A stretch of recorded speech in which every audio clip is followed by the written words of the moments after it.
મિત્રો, તો આ આપણો ક્લાસ છે અને ક્લાસમાં ધંધાવાળા જ લોકો આવે છે.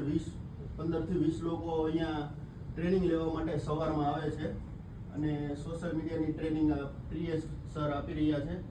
તો ધંધાની અંદર એક્સ્ટ્રા સુવાના ટાઈમ અમે જે સુવાનો ટાઈમ દઈને સુવાનો ટાઈમમાં એક્સ્ટ્રા વર્ક. હવે હાથ નેન ચોટાડી નેન ઉભા રહ્યો, બંધ નહીં કરવાનું ક્યારે, નેન ઊભું રહેવાનું, શ્વાસ લઈ લેવાનો. હવે હું એક જ કડી બાકી રહી કે ભાઈ ધંધાના ટાઈમમાં મારાથી કઈ નહોતું વિચારાતું, એટલે હું ધંધા સિવાયના ટાઈમમાં સવારે હોવાના ટાઈમમાં શીખવા આવ્યો ને એટલે શાંતિથી મારાથી કામ થાય. તો આપણે ધંધાના ટાઈમમાં મારાથી કોઈ વિચાર નહોતો આવતો, એટલા માટે આપણે સુવાના ટાઈમમાં આપણે એક્સ્ટ્રા વર્ક ચાલુ કરી અને આ ક્લાસ આપણે જોઈનિંગ કર્યો છે સોશિયલ મીડિયાનો. તમારે ઉતાવળ બટન દબાવવાનું